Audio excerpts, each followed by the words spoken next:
Leader of opposition Rahul Gandhi గారు వాళ్ళ party office open చేసుకుంటూ మాట్లాడినటువంటి మాటలు మొత్తం దేశ ప్రజలందరినీ కూడా సంభ్రమాచార్యాలకు గురి చేసింది.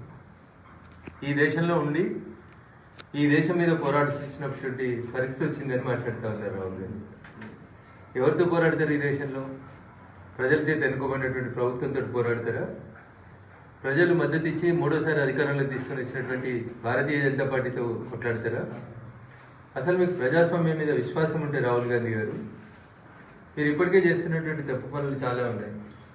బయట దేశాలకు వెళ్ళి భారతదేశాన్ని కించపరుస్తూ మాట్లాడతారు. నోటికి ఏదొస్తే అది మాట్లాడుతూ ఉంటారు. పాకిస్తాన్ ప్రేరేపిత ఉగ్రవాదాన్ని బలంగా ఉందనేటువంటి మాటలు బయట ప్రపంచానికి చెప్తా ఉంటారు. ఓవరాల్గా వీటన్నిటినే ఈ దేశ ప్రజలు 2014 నుంచి మూడోసారి ఒక ప్రభుత్వానికి ఒక నాయకునికి మద్దతుగా అండగా నిలబడ్డారు. ఇంకా జ్ఞానోదయం కాలేదు సార్కి.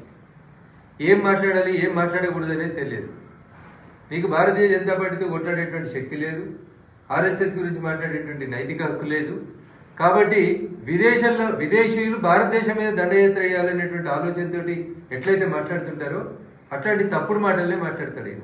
ఎవరితో కలిసి కొట్లాడుతావు? భారతదేశంతో, బంగ్లాదేశ్తో కలిసి కొట్లాడతావా? చైనాతో కలిసి కొట్లాడతావా? పాకిస్తాన్తో కలిసి కొట్లాడతావా? లేకపోతే మీ మదర్ వాళ్ళు ఊరైనటువంటి ఇటలీ వాళ్ళతో కలిసి వాళ్ళ దండయాత్రకు వస్తావా? What is the meaning of it? మీకు రాజకీయంగా ఎన్నికలలో భారతీయ జనతా పార్టీనో ఇంకొక రాజకీయ పార్టీనో సిద్ధాంతపరంగా విభేదాలు ఉంటే సిద్ధాంతపరమైనటువంటి మాట్లాడండి, లీడర్ ఆఫ్ అపోజిషన్గా మాట్లాడు. అంతేగాని ఈ దేశం మీద చేతులేమో రాజ్యాంగ పుస్తకాలు పట్టుకొని తిరుగుతారు, మాట్లాడేటువంటి మాటలేమో ఇంకొక రకమైనటువంటి మాటలు మాట్లాడతారు. అందుకనే రాహుల్ గాంధీ గారు, కాంగ్రెస్ పార్టీ పెద్దలు మళ్ళీ ఒకసారి ఆలోచించుకోవాల్సినటువంటి అవసరం ఉంది. ఈ దేశం కోసం, జాతీయవాదం కోసం కొట్లాడేటువంటి పార్టీ భారతీయ జనతా పార్టీ. ఈ దేశం బాగుండాలి, ఈ దేశ ప్రజలందరూ బాగుండాలని కొట్లాడేది భారతీయ జనతా పార్టీ. కానీ మీ ఆలోచన విధానం ఎంతసేపు ఈ దేశం మీదనే దాడి చేయాలనేటువంటి మీ ఆలోచన విధానాన్ని భారతీయ జనతా పార్టీ తీవ్రంగా ఖండిస్తా ఉన్నాం. మాకేం అభ్యంతరం లేదు. మీకు ఈ దేశంలో ఉండడం ఇష్టం లేకపోతే ఈ దేశ ప్రజలు ఇచ్చినటువంటి ప్రజాస్వామ్యబద్ధంగా ఉన్నటువంటి ఇంగ్లాండ్ పౌరసత్వాన్ని పునరుద్ధరింపజేసుకోండి, లేదా ఇటలీ పోయి కొత్తగా పౌరసత్వం తీసుకోండి, లేదు బయట దేశాలలో ఏ దేశంతో కలిసి కొట్లాడకొస్తారో చెప్పుండ్రి. అప్పుడు ఈ దేశ ప్రజలందరూ సంఘటితమవుతారు, మిమ్మల్ని ఈ దేశ పొలిమేరలు దాటేదాకా బయటికి పంపేదాకా కొట్లాడతారు అనేది మీరు అర్థం చేసుకోవాలి. ప్రజాస్వామ్యం మీద మాకు 100% విశ్వాసం ఉంది. ప్రజాస్వామ్యబద్ధంగానే ఎన్నికలకు పోతా ఉన్నాం. ప్రజలు ఓట్లేస్తేనే గెలుస్తూ వస్తూ ఉన్నాం.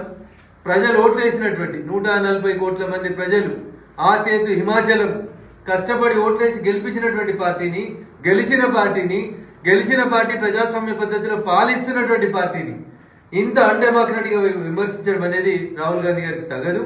మీకు ప్రజాస్వామ్యం మీద విశ్వాసం లేదని ఈ దేశ ప్రజలు భావించాల్సి వస్తుంది. కాబట్టి రాహుల్ గాంధీ గారు ఇప్పటికైనా మీ పద్ధతి మార్చుకోండి. ఈ దేశం గురించి, ఈ దేశ సమగ్రత గురించి ఇంతకాలం బయట మాట్లాడారు, ఇప్పుడు దేశంలో కూడా మాట్లాడేటువంటి పరిస్థితి తీసుకొస్తున్నారు. దీన్ని పూర్తిగా ఖండిస్తా ఉన్నాం.